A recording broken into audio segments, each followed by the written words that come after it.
right here, what I have is a backgrounder. This is just a basic craft tool backgrounder. I use this a lot. I do have a bar grounder set, but I don't, it's too big for the size of the tooling that I do. So we're gonna stick to a basic backgrounder here. This is Craft Tool A1042. I also have another one that I ground down for some of my fine tooling. I just kind of took a Dremel to it. So let's go ahead and start backgrounding. So little pieces like this, you can see there, you could probably fit this tool in here. So you're gonna just get a nice deep impression, kind of work it around. You wanna make sure you get all the cracks and crevices and everything backgrounded nice and deep, so that when you come back through with your dye, it doesn't bleed up onto your project. So I like to do the edges first, kind of like you're walking the beveler, and then just work up the edges, and then just fill it in, just like that.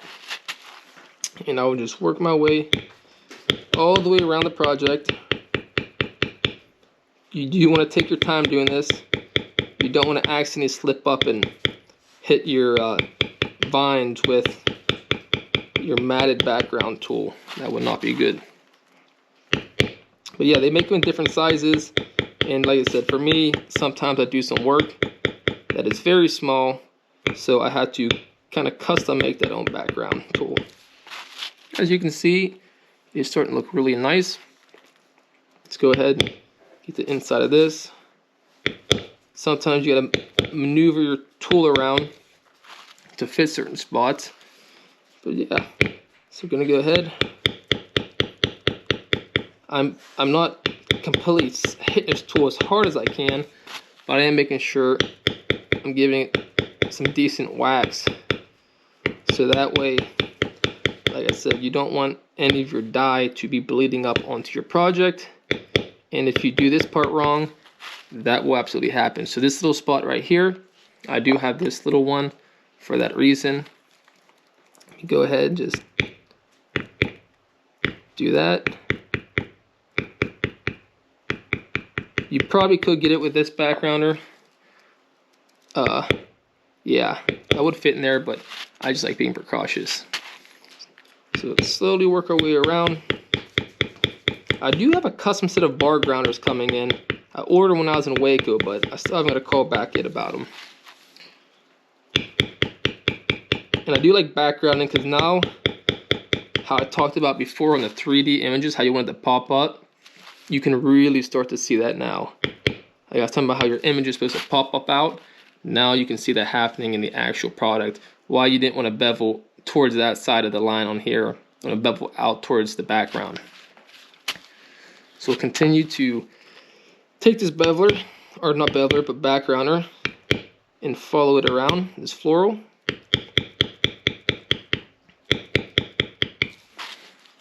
Same thing, I like to use the tip, as you can see in there, for these tight spots right in here. Hit that just like that, in all four corners. Then you can just, like I like to do, just work your way around the outsides of the lines first, and then fill in your background, or not the background, but the background of the background. Making sure you have nice even hits all the way around. You don't want one spot to be raised higher than others. So let's go ahead. I will do this plug-in as well. Hope my finger's not covering any of this up. So same thing, slowly going around. I'm sure most of you are probably going to watch this video, see how to use the tool, watch me do it for about 5 seconds and skip ahead, which is okay.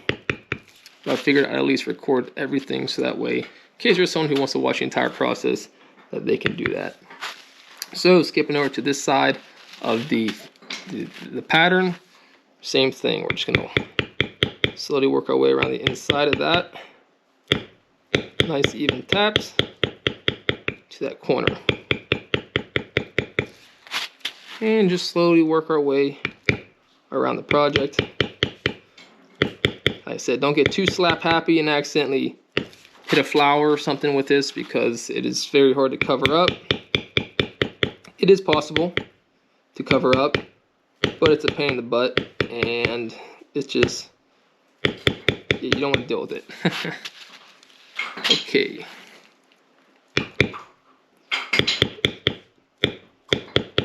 I'm still trying to find, I don't know anyone who makes an actual matted tool, a matted background tool, like a high quality. Like, I don't think Berry King makes them. I think Berry King just makes the actual bar grounders themselves. So, okay, bam. I'll get this corner here.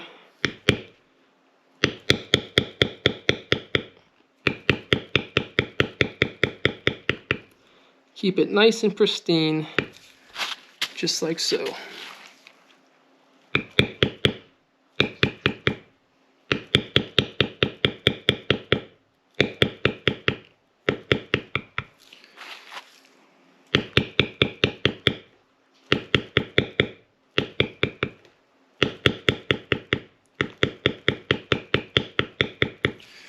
Okay, and it is backgrounded, as you see. So the next tool I like to use is the thumbprint. So for this pattern, I start with my flowers first, and what I'm going to do is take a, what is it called? Excuse me, I forget the name. But this little sucker here, oh, I can't forget the name, I apologize. I'll remember it in the next video and I'll bring it up. So we're going to take this, whenever you do your flower centers, you're going to take this, you're going to put it on a slight angle. You don't want it straight down. Put it on an angle and then tap it around the inside. Do the next petal on an angle, tap it around the inside. So we'll start here with this. Let's put this down so it doesn't move. So just like that.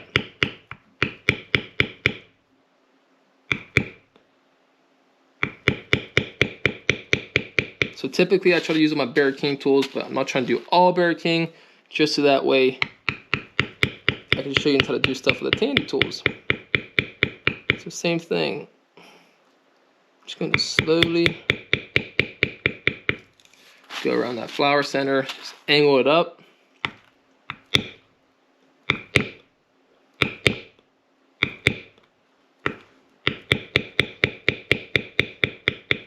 And you can kind of see what it's doing already to that center.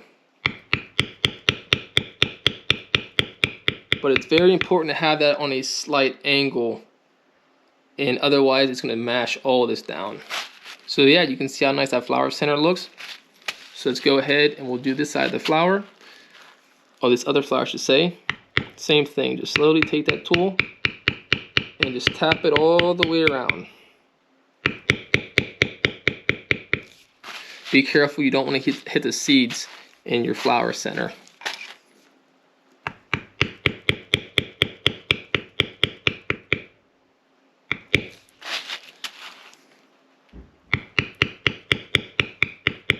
This is probably one of my favorite parts of doing the flower. So, and that's what we're left with. You can see the flower centers are all done up. So now what we're going to do is we're going to take an actual thumbprint. I will once again use a craft tool, and you're going to, you'll see all these bulges in these lines.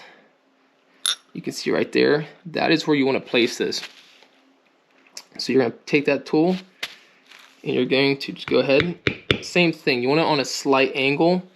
You want it slightly angled back, and we're going to hit it good, except you're going to pull it towards your flower center, but kind of just like when you're beveling, you want to lighten up a little bit. So hit it hard and then slowly lighten up. Slowly lighten up. You're going to do that around the entire pattern.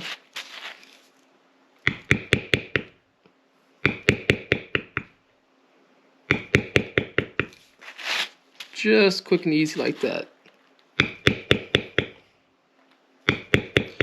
one thing you want to pay attention to, you want to make sure your stem or your thumbprint is facing towards the center.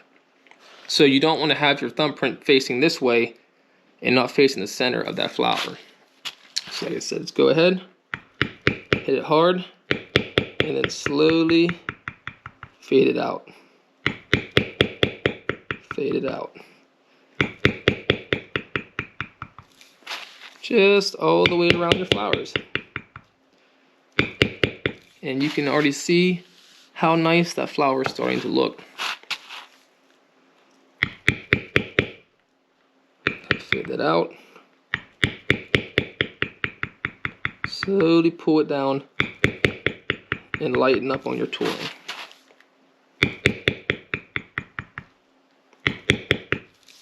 So we got our first flower done. Let's go ahead over here and do our second flower. Same thing. Pull that in.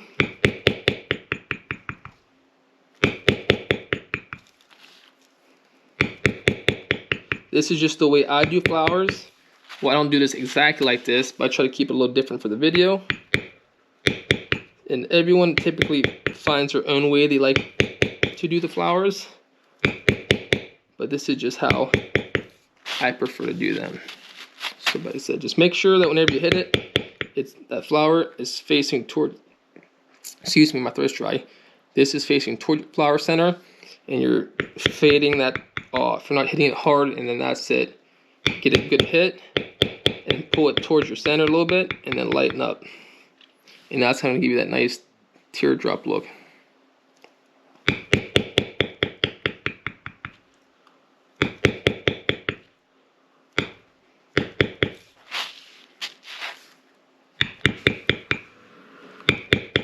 That.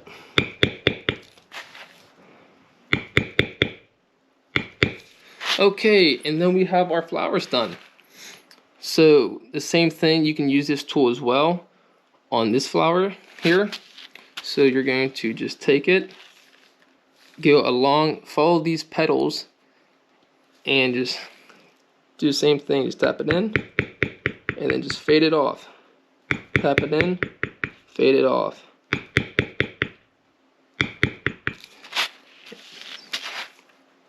Tap it in, lighten off. Tap, light, and that's what you're left with on here. So I'm going to use a smaller size thumbprint whenever we get to the vines. But for these little turnbacks right here, all you do is stick that in there and then just slowly tap it down, and it gives it a nice horizontal look. Oh, I forgot to mention, this is a horizontal thumbprint. This is actually Craft Tool Pro. Unfortunately, I don't think they sell them anymore, but so yeah, let's go through all these turnbacks here and hit them with that thumbprint, and you can see how nice it makes them look. So we're gonna go grab, I'm going to grab my Berry King one because other ones are too small for this, or they're too big, I should say. So now what we're going to do, you're going to take all these vines. We'll start here. And just for these vines, I do it for, it's the same way as beveling. So stick your thumbprint in the middle. There's always two sides to it. I'm using the bigger side. This is a number 00 horizontal thumbprint from Berry King. And keeping it in the center and up on an angle, just like we've done the inside, you're going to go ahead and start dragging that down your tooling. And then when you get farther down into it, same thing as beveling and swivel knifing, just lighten up. So we'll do on the inside as well. And then just lighten it up.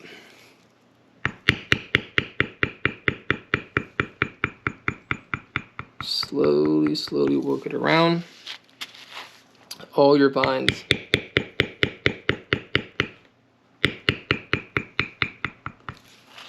Same thing on this vine here. Start heavy, lighten off, and we're just going to go all the way around our pattern, and we're going to do all these little vines here.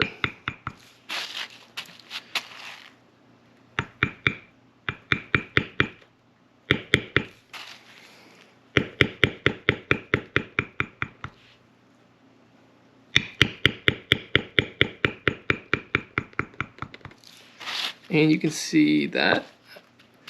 So let's go ahead, we'll get this inside one here.